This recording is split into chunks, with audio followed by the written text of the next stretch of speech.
Olá, eu sou Karine Gonzaga e esse é o seu podcast Política. Antes de começar, eu vou pedir para você se inscrever no canal, deixar o seu like, comentar e compartilhar o conteúdo. A minha entrevistada de hoje é advogada e trabalha com políticas públicas voltadas para deficiência. Ela é Paloma Pediani. Olá, Paloma, tudo bem? Olá, Karine, tudo bem e você? Obrigada por ter aceitado o nosso convite. Eu que agradeço a oportunidade de estar aqui participando do seu podcast e um pouquinho sobre políticas públicas. Paloma, para a gente começar, conta pra gente o que te motivou a trabalhar com políticas públicas voltadas para pessoas com deficiência. É uma longa história, né? Eu sempre digo que existem duas razões pelas quais a gente começa a atuar na pauta da pessoa com deficiência. Uma é quando ela te escolhe e outra é quando você escolhe ela, né? Quando ela te escolhe é quando você tem algum familiar ou algum parente com deficiência. Quando você escolhe ela é porque em algum momento da vida você entra em contato com a pauta e você se apaixona e quer atuar com ela. Comigo isso aconteceu aos 15 anos. Eu fazia trabalho voluntário numa organização lá em Campinas, que é a Fundação Down, que trabalha com pessoas com síndrome de Down. E aí eu quis saber mais a respeito da síndrome de Down, do porquê que ela ocorria, e aí acabou que entrei nessa pauta e tô nela já há 15 anos. Nossa, interessante. Então, não tem ninguém na sua família ou ninguém conhecido com deficiência para ter te motivado a escolher essa área? Não, na minha família não, nem amigo próximo, assim. Eu falo que agora eu tenho uma grande família, que são as pessoas que eu encontrei pelo caminho, que são as pessoas de Down que eu trabalho e tudo, mas parente mesmo não. E como que você começou a atuar? Primeiro eu comecei como voluntária, então era participando de algumas ações nas associações que trabalham com pessoas com síndrome de Down e outras deficiências. Depois eu comecei a atuar mais firmemente como voluntária, mas já trabalhando com o direito. Eu sou advogada, então algumas situações que precisavam de advogados, então eu atuava como voluntária para ajudar nessas ocasiões. E depois surgiu a oportunidade de assumir, né, a coordenação de advocacy da Federação Brasileira das Associações de Síndrome de Down. E aí então eu comecei a trabalhar realmente de uma forma mais profissionalizada, atuando nessa pauta. As políticas públicas que tem hoje no Brasil atendem a ciência? Não, e esse é um dos meus papéis, né, de fazer um diagnóstico de inteligência, ver o que já existe e que funciona, ver o que existe e não funciona, e ver aquilo que ainda não está, né, nem no legislativo, nem no executivo, e propor ações, melhorias, projetos de lei, resolução, decreto, alguma coisa para incluir no rol de políticas públicas. A gente tem feito muito esse trabalho. Então, a gente tem alguns projetos de lei na Câmara e no Senado que foram situações dessas. A gente viu que precisava, mas ainda não tinha, né, essa retaguarda do governo.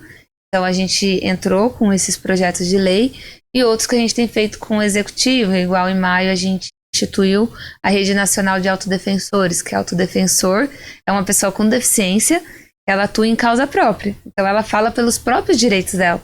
A gente segue muito o lema da ONU, que é fala conosco, mas não por nós. Antigamente, as pessoas falavam muito em nome das pessoas com deficiência. Hoje, a gente quer que as pessoas com deficiência falem por elas mesmas e, caso elas precisem de algum tipo de suporte, a gente presta esse suporte, mas é dar voz a elas. Então, essa rede de autodefensores, ela tem esse papel, e o papel dela é defender a educação inclusiva, né? Ela vira porta-voz, né, dela mesma. Exatamente. E quais as dificuldades que as mais enfrentam? Acredito que a maior que existe atualmente é o capacitismo. Né? O capacitismo é um preconceito, né, contra as pessoas com deficiência. É aquela ideia falsa que as pessoas têm de olhar para uma pessoa com deficiência e achar que ela não é capaz de desenvolver determinada coisa por causa da deficiência que ela possui.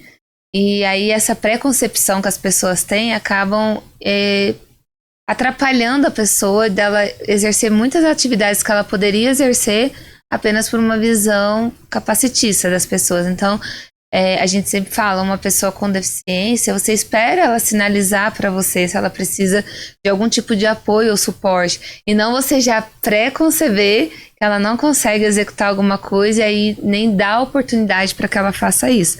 E o capacitismo, ele não acontece só, tipo, fora de casa, né? Na sociedade em si, ele acontece muitas vezes com as próprias famílias. Então a gente ainda está tendo um trabalho muito grande de desconstruir esse capacitismo, sabe? Faltam campanhas, então, educativas, né? Porque a gente ouve falar em capacitismo, de repente é um termo ainda até novo para algumas pessoas. Falta uma campanha educativa para poder ensinar as pessoas. Sim, acredito que sim. Eu acho que a gente precisa fazer mais campanhas informativos, divulgar mais a respeito do que é o capacitismo. Acho que a gente precisa divulgar mais sobre as deficiências, para que as pessoas entendam melhor, e sobre o capacitismo, porque muitas pessoas não sabem nem o que significa. Então, eu ia chegar nesse ponto. Às vezes a gente cobra do outro, mas o outro não tem a informação, não tem a educação necessária, e por isso que ele age assim. E a gente está a todo momento se expressando mal, né? E não sabe de fato como tratar. E às vezes pega frases que a gente tem no cotidiano, que a gente usa há anos, e às vezes uma outra pessoa chama atenção, como você falar, tá dando uma de João sem braço. Isso é autismo, não é? Sim, exatamente. Então tem todo um trabalho de desconstruir, né? A gente percebe, por exemplo, no movimento, né, racial, eles estão fazendo esse trabalho muito forte, né, de trazer expressões, situações onde acontecem o racismo, principalmente o racismo estrutural, que a gente não percebe, e aí a partir do momento que a gente recebe essa informação, a gente fica mais atento. No capacitismo é a mesma situação.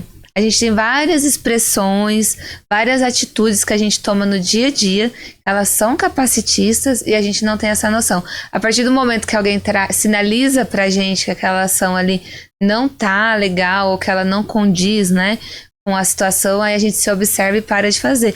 Eu mesma já me peguei, assim, em inúmeras situações. Eu tô aqui falando com você de políticas para pessoas com deficiência, mas assim, eu tenho que me observar muitas vezes o tempo todo, porque eu me pego em situações que eu acabo sendo capacitista ou que eu interrompo, né, por querer ajudar, achar que eu estou ajudando, mas na verdade não. Então, assim, eu tenho tentado me privar mais, me observar mais, para estar mais condizente. Mas é um processo mesmo, é uma reconstrução. Primeiro a gente desconstrói, né, uma visão que a gente cria, e aí depois a gente abre espaço para esse novo, né, que está sendo mostrado. Mas eu acho que a gente precisa divulgar mais mesmo. Então, agora sim, pessoas mais velhas geralmente são mais resistentes a mudanças, né? E aí podem pensar, nossa, mas eu falo isso a vida inteira e agora eu não posso falar. É muito mimimi. Gente que acha que é muito. Como é que a gente explica para essa pessoa que não é mimimi? É questão de respeito. Eu acho que essas situações, né, a gente sempre tem um cuidado também para conversar, né? Porque às vezes é difícil para a pessoa compreender que aquilo que ela fez a vida inteira vai contra, né, as pessoas com deficiência, vai contra alguma coisa. Então a gente explica com calma, mostra algum exemplo. As pessoas, a gente percebe, no geral, elas gostam muito de ver exemplos. Então a gente fala, como que você mostra para as pessoas a importância da educação inclusiva, né, que é todas as crianças e adolescentes estarem cursando na mesma escola, né, não tá mais em ambiente separado. Então você mostra o exemplo de uma pessoa com deficiência que estudou sempre junto e ela conta como que foi esse processo para ela, como auxiliou no processo de formação dela, na convivência em sociedade e tudo. Então, algumas situações a gente dá esses exemplos, sabe? Um exemplo de uma pessoa que passou por uma situação, ou até elucida, olha, esse comentário seu não é legal, porque ele remete a uma situação assim, e as pessoas que estão nessa situação, elas se sentem ofendidas, porque vai contra os princípios dela e tudo. Aí, normalmente, a pessoa entende, sabe? Agora também trabalho com pessoa com deficiência, né? Porque às vezes ela tá tão acostumada a ouvir aquilo que ela normaliza ou não. Acontece também. E aí essa parte que eu te falei da questão da família, né, da casa. Às vezes a própria família ali, a pessoa ela consegue executar algumas atividades sozinhos, mas por uma proteção, uma mega proteção da família, ela não executa, e aí quando ela tá na rua ou em outro ambiente, as pessoas esperam que ela faça, porque é algo que ela consegue fazer. Só que ela tá tão habituada naquele ambiente dela que ela não faz. Então, assim, é difícil também para eles, às vezes, compreender que eles conseguem fazer mais. Então, isso que a gente fala do movimento inclusivo nas escolas, no trabalho, ele é bom porque ele traz também uma visão diferente para a própria pessoa com deficiência, para além daquela que eles tinham ali só no seio familiar, sabe? Você é uma defensora da linguagem. A linguagem simples, ela é considerada agora um recurso de acessibilidade, né? Da mesma forma que a gente tem o Braille, que é um recurso de acessibilidade para pessoas com deficiência visual, a gente tem a linguagem simples, que é um recurso de acessibilidade para pessoas com deficiência intelectual. O que é a linguagem simples? A linguagem simples é você ter os textos escritos de forma mais clara, com frases curtas, normalmente em apenas um gênero, ou no masculino ou no feminino. Em alguns casos, você colocar imagens para ajudar a passar a informação de uma forma mais precisa. Texto sempre em caixa alta, que facilita a leitura, um espaçamento. Então, existem algumas regras, né, que ajudam a pessoa com deficiência a ler aquela informação e compreender o que está sendo dito. E acaba que a linguagem simples ela não serve só para as pessoas com deficiência, mas também para pessoas que têm baixa instrução acadêmica. Desde 2022, a linguagem simples ela foi recepcionada pela ONU, ela foi aprovada na Assembleia Geral da ONU e ela já é uma resolução. Então, ela é uma recomendação para que os países que fazem parte, né, da Convenção pelos Direitos das Pessoas com Deficiências, eles a incluam dentro, né, dos seus materiais, dos seus documentos, para que a informação realmente ela possa ser propagada a todas as pessoas. Porque quando você não consegue transmitir uma mensagem para um determinado grupo de pessoas, e aqui a gente está falando das pessoas com deficiência, ela não está chegando na sociedade de forma igualitária. Então, o papel da linguagem simples é você levar a informação, levar a cultura, levar a educação para todo mundo dentro da mesma sociedade. A linguagem ela ajuda as pessoas com deficiência, ajuda qualquer outra pessoa que tenha um pouco mais de dificuldade, né? A linguagem simples ela ajuda todo mundo, na verdade, né? Porque facilita a vida de todo mundo. Eu sou advogada, né? Então, assim, eu pego uma sentença, eu entendo. Mas já aconteceu de eu pegar uma sentença e falar, gente, mas o que esse juiz tá falando aqui, né? Ou às vezes pegar uma petição de um outro advogado com uns termos muito técnicos e eu assim, nossa, mas que palavra é essa? Deixa eu dar uma olhadinha aqui no dicionário, né? Agora, você imagina uma pessoa que nunca teve familiarizada com esses textos jurídicos. Ou uma pessoa que quer saber uma informação científica, alguma coisa, e pega aqueles artigos e textos super técnicos, ela não vai entender, né? Então, assim, a ideia da linguagem simples é que a pessoa possa ter a informação ali sem precisar de uma terceira pessoa para dizer para ela o que está escrito ali. Eu lembro que teve uma pessoa, um cliente nosso, que estava escrito assim, pedido deferido. E aí ele me perguntou, doutora, o que é deferido?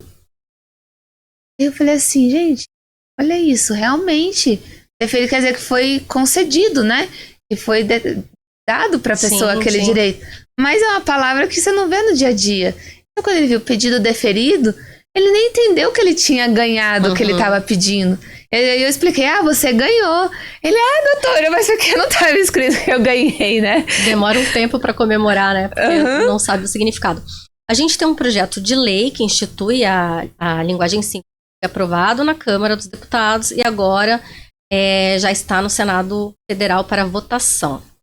O que falta para poder aprovar esse projeto? Todo projeto, né, que chega ali no Congresso, ele tem que seguir uma tramitação, né? Ele tem que passar pelas duas casas, porque é bicameral. Então, se ele começa no Senado, depois ele tem que ir para a Câmara. Se ele começa na Câmara, depois ele vai para o Senado, e depois plenário e votação, sanção do presidente. No caso desse PL, ele nasceu na Câmara. Passou por 3 comissões, foi para o plenário para votação dos deputados, foi aprovado e agora está no Senado. No Senado ele também vai passar por 3 comissões. Depois que ele passar por essas comissões, ele vai para o plenário e sanção presidencial. Então agora no Senado ele está nessa fase de ser aprovado nas comissões. Mas o projeto enfrenta alguma resistência no Senado? Nenhuma.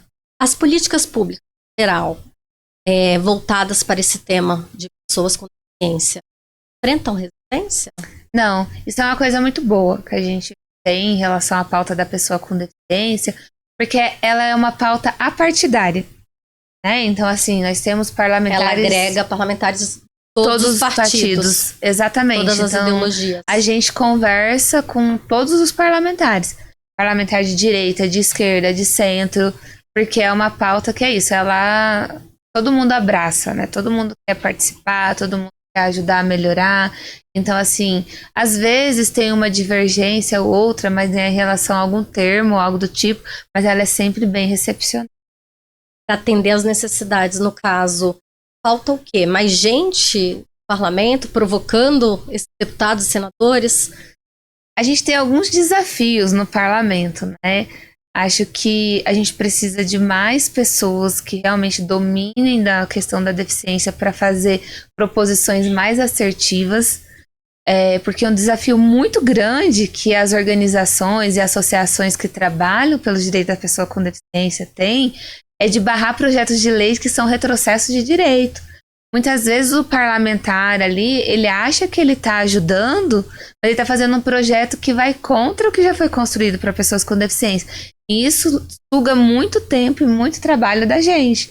E aí a gente precisa fazer toda uma articulação, conversar com o autor do projeto, conversar com o relator, pedir para tirar de pauta, apresentar parecer, emenda, até proposta de substitutivo para aquele projeto, porque da forma como ele está escrito, ele tira direitos e traz retrocessos. Então, assim, isso é um grande desafio que a gente encontra no legislativo.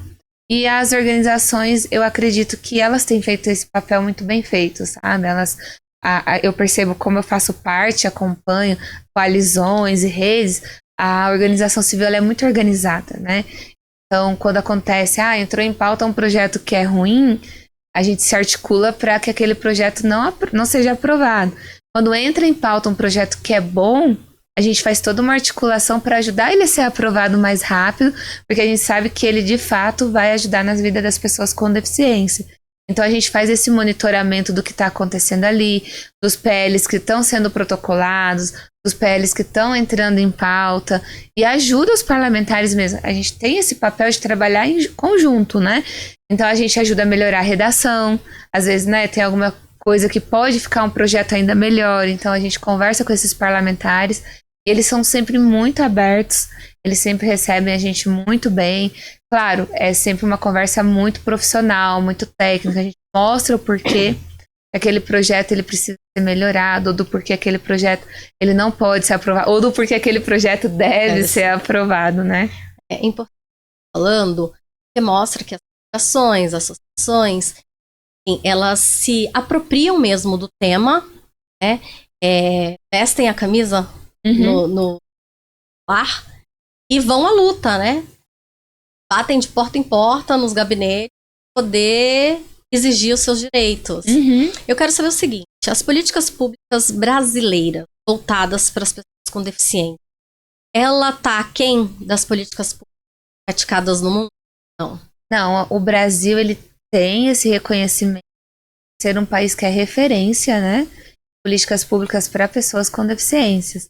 É muito comum, até a federação, né, parte, e outras organizações convidadas por outros países para mostrar exemplos de boas ações, boas práticas que a gente tem feito aqui, que podem ser executadas por outros países também.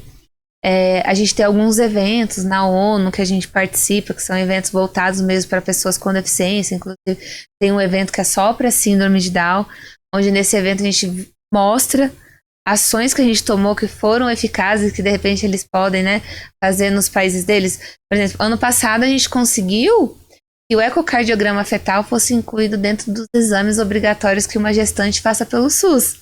E esse exame ele é tão importante que ele ajuda, porque 50%, cerca de 50% das crianças com síndrome de Down tem um defeito cardíaco. E não era um exame exigido no SUS. Era só a rede privada fazia, mas o SUS não. E uma das formas de ajudar no diagnóstico precoce da síndrome de Down é por meio desse exame. A gente foi conseguir só no ano passado que ele se tornasse obrigatório no SUS. Você imagina, né, que o tanto que a gente lutou para conseguir esse exame, para ajudar no diagnóstico precoce. Então, a gente foi na ONU, conseguiu em junho do ano passado, que ele fosse sancionado, né, pelo atual presidente. E aí a gente foi agora em março desse ano na ONU para mostrar, olha, a gente conseguiu que esse exame agora seja um exame federal, que todas as pessoas no Brasil vão ter acesso a esse exame, independente de que parte do país mora, independente da classe social. Se a pessoa for ali no SUS fazer o pré-natal dela, ela vai ter esse exame dentro dos obrigatórios. Então a gente leva muito para fora exemplo dessas ações que a gente faz aqui. Então o Brasil, ele é uma referência na pauta da pessoa com deficiência. Claro, a gente ainda precisa melhorar muito, né? A educação inclusiva não está da forma como a gente quer, não está da forma como está escrita na Lei Brasileira de Inclusão, mas a gente tem lutado cada vez mais para melhorar. E as pessoas com deficiência, elas falam algo que é muito interessante. Primeiro, foi muito difícil elas conseguirem sair de casa, né? Se você pegar 30 anos atrás, no movimento da síndrome de Down, as pessoas com síndrome de Down nem saíam de casa direito. Então foi uma luta muito grande a gente chama dos veteranos da federação, de tirar os filhos de casa, de conseguir vaga em escola, de levar. Então, depois a federação tem 30 anos, né? Então ela que começou esse movimento inclusivo, escola inclusiva no Brasil. Eles falam o seguinte, ainda não tá como a gente quer, mas foi muito difícil a gente sair de casa, conseguir uma vaga na escola. A gente não vai voltar para trás. O caminho agora é só melhorar o que já está implementado. Então, apesar de a gente ter a política pública, a gente sabe que ela ainda precisa melhorar muito. E a gente trabalha em cima disso também. Não só de criar novas políticas públicas, mas de fortalecer as existentes. Quais outras políticas públicas destacaria como bem-sucedidas? Bem-sucedidas? Aqui a gente abre um leque, né? Eu acho que existem aquelas que são bem-sucedidas enquanto escritas no papel, mas não bem-sucedidas enquanto executadas, né? Na prática, na prática. E existem aquelas que estão sendo bem executadas na prática. Quando a gente fala da pauta da pessoa, eu ainda não sinto que nenhuma delas está sendo bem executada. E por que não? Então, aí entram várias questões. Aí entra o orçamento, questão do orçamento mesmo. Por exemplo, a gente fala da educação inclusiva. A gente precisava ter mais recurso, mais orçamento sendo investido em salas de recurso nas escolas regulares, para ter mais acessibilidade para aqueles alunos que têm deficiência que estão na escola comum. E aí a gente está falando de escola pública e escola particular? Escola pública e particular, mas atualmente no Brasil, referência em educação é a escola pública. A escola particular tem o último censo, que é de 2002, se eu não me engano, 21, ele mostra que a escola pública ela tem 97% de inclusão contra 47% da escola privada. Daí você tem questões, por exemplo, de escola particular que exige ou pede que os pais paguem o educador de apoio, o profissional de apoio. Sim. Enquanto que na rede pública ele é disponibilizado gratuitamente, né? E aí você pega aquela questão de não ter a acessibilidade adequada. Enquanto na escola pública é obrigatório você ter ali o plano individualizado, que é construído junto com o pedagogo, né? Próprio para aquele aluno, que atende a demanda daquele aluno. A gente trabalha muito no modelo pedagógico social, né? Então é observar quais são as limitações, quais são as necessidades daquele aluno, trabalhar em cima dela para fornecer as ferramentas adequadas para ela se desenvolver plenamente. A gente consegue isso muito mais na rede privada. Agora, assim, um tema que talvez é tabu. A gente fala de pessoas, dos pais, da família, de como tratar aquele novo serzinho que a família está recebendo. Existe alguma política pública comprometida com a saúde mental? A gente está trabalhando muito nisso, né? Para melhorar, inclusive, no momento de dar a notícia, né? Começa ali. Porque quando você vai dar a notícia para um pai e para uma mãe, que o filho dele tem deficiência ou tem síndrome de Down, isso pode acontecer durante a gestação ou às vezes, em muitas situações, somente quando a criança nasce, né? Que você descobre. Então, primeiro... Só te interrompendo, quando é durante a gestação, os pais levam esse tempo para se preparar. E às vezes nem é no nascimento, passa uns dias e aí depois, né? Ah, sim. Descobre tudo. E aí o que acontece? A forma como a informação ela é passada, né? Então a gente está participando, a gente tem um assento numa câmara técnica dentro do Ministério da Saúde, está trabalhando em formas de como melhorar essa informação, né? Como que os profissionais de saúde podem ter um cuidado maior na hora de informar essa família. Então começa ali. Por quê? Segundo, né, os psicólogos que a gente conhece da federação, os próprios pais das pessoas, quando eles trazem pra gente, quando a mãe, ela tá gestante, ela descobre a gestação, ela cria toda uma expectativa em cima daquela criança que ainda está sendo concebida. A partir do momento que essa mãe recebe a informação de que é uma criança com o sentimento, e isso assim, são o que os psicólogos e eles falam com a gente, é uma sensação de luto. Porque ela quebra aquela expectativa que ela criou em cima daquela criança. E aí ela precisa se reconstruir em cima dessa informação que ela está recebendo. Então ela tem que ter todo um cuidado, um acompanhamento, para ela saber lidar com essa situação também. Porque para ela é um novo. E aí a partir do momento que ela recebe a informação, ela vai buscar o quê? Grupos de apoio, rede de apoio. Aí é o momento que as nossas associadas são muito procuradas, que as nossas ONGs são muito procuradas, os institutos, porque elas vão querer saber mais. A federação é muito procurada, né? E aí quando a federação é procurada, a federação ela congrega mais de 60 associações no país. A gente direciona para uma associação lá da onde essa mãe, essa família está procurando a gente. Fala, olha, procura essa associação que lá eles vão poder te dar um suporte, um apoio. E aí lá sim, tem psicólogo, tem os terapeutas que vão conversar, vão trazer informações, materiais, vão dar essa rede de apoio que essa família vai precisar ali para entender essa situação. Isso mostra um pouco sobre a nossa sociedade machista, né? Cerca de 90% dos casamentos acabam quando é um filho. A maioria das mães de pessoas com deficiência são mães solos. Abandonadas pelo homem. Porque daí começa aquele processo, né? Ai, preciso levar a criança para uma consulta, para uma terapia, ela precisa de uma atenção a mais. Aí o homem, né, se sente abandonado, se sente rejeitado. Ou algumas situações na própria cidade ou no próprio estado não tem um centro especializado. Aqui no DF nós temos o CRISDAL, que é especializado em ensino digital.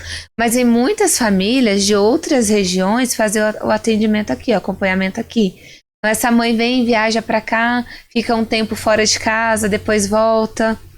Então acontece muitas separações por causa disso, assim, né? Do pai não entender, não compreender. Então a gente tem 90%. E os fatores são o quê? O homem acha que a culpa é da mulher? Acho que a culpa é da mulher. Não dá conta. A gente ainda tem uma cultura que, querendo ou não, joga a responsabilidade da criança praticamente toda na mãe, onde não é entendido, né, que a responsabilidade é compartilhada, é entendida como se a responsabilidade é da mãe e o pai ajuda, né? Então, assim, aí acaba que acontece isso. A mãe fica com toda a responsabilidade, assume uma sobrecarga ali e o pai vai deixando, e aí ele vai se sentindo excluído, sente que a mulher não tá mais dando atenção e acontece isso de fato. Daqui a pouco ele perde a conexão com a família ou já tá construindo outra família, não quer mais aquela situação, então é muito... Que ponto em relação ao tema a gente precisa avançar? Eu acho que é isso que você comentou mais atrás sobre a divulgação de informações, pessoas saberem mais a respeito das deficiências. Eu acho que ampliar a fiscalização dessas políticas públicas existentes, né? A gente tem um congresso que é isso que eu te falei, ele é muito receptivo com a nossa pauta. Mas muitas das vezes, tanto os parlamentares quanto a própria sociedade esquece que não é só você criar políticas públicas, mas é você fiscalizar. Está dentro da atribuição dos parlamentares, está dentro da atribuição dos gestores públicos. E, nossa, enquanto sociedade, fiscalizar a execução dessas políticas públicas. E se ela não estiver sendo cumprida, é você cobrar da pessoa que tem que fazer ela ser cumprida que ela seja. Então, eu acho que a gente precisa aprimorar ainda mais na sociedade e nos parlamentares, né, nos gestores públicos, essa responsabilidade comum que é de ver a política pública ser cumprida. E quando ela não for cumprida, você responsabilizar aquela pessoa que não está garantindo a plena execução dela. Na verdade, você precisa do poder público junto com a sociedade. Uhum, exatamente. Né, para realizar o que Exato. precisa ser realizado. Sim, é um texto que eu vou falar, mas hoje em dia até a vaga para pessoas deficientes não tem essa consciência. Verdade. A gente pega a vaga de trânsito, né? Ah, não tem problema, eu vou parar aqui rapidinho, né? Ou, por exemplo, esses dias saiu aqui no DF o edital de um colégio que ele colocava que só poderia ter tantas crianças com deficiência por turma. Não existe lei nenhuma que fala que você só pode ter tantas crianças por turma, sabe? Como que você limita o acesso à educação de crianças com deficiência? E se você limitar o acesso à educação de qualquer pessoa, mesmo que ela não tenha deficiência, você colocar ela à margem da nossa própria Constituição. Porque a nossa Constituição traz ali que é um direito fundamental à educação. Mas assim, historicamente, todas as minorias são marginalizadas, né? Uhum. Então, aí a gente tem que começar a analisar dentro dessas minorias, umas são mais, outras menos. E aí aquelas que a gente, né, eu acho que não é selecionar aquelas, eu acho que a gente tem que trabalhar para que todas, né, elas sejam contempladas, né? Uhum. A gente fala muito, né, a gente tem as deficiências físicas e as intelectuais. Dentro das deficiências, a gente sabe que a intelectual ela é a mais excluída. É a que mais sofre preconceito. A que mais as pessoas acham que eles não têm condições de executar várias ações no dia a dia. Toma, é um tema sensível, que às vezes a gente tem até medo de falar, né? Porque a gente sabe que vai errar. Mas eu acho, Karine, assim, o mais importante não é a gente não errar. A gente vai errar. É natural nosso, a gente vai cometer alguns erros. Mas acho que o mais importante é a gente saber corrigir depois. Sabe? A gente ir atrás da informação e... É verdade, até porque quando a gente erra, depois vai falar uma segunda, a gente lembra, né? Exato. Ah, não vou falar mais assim. Sempre o erro é uma aprendizagem, né? Quando a gente usa o erro realmente para poder aprender. Então, que a gente erre, mas depois busque consertar. Se corrija, exatamente.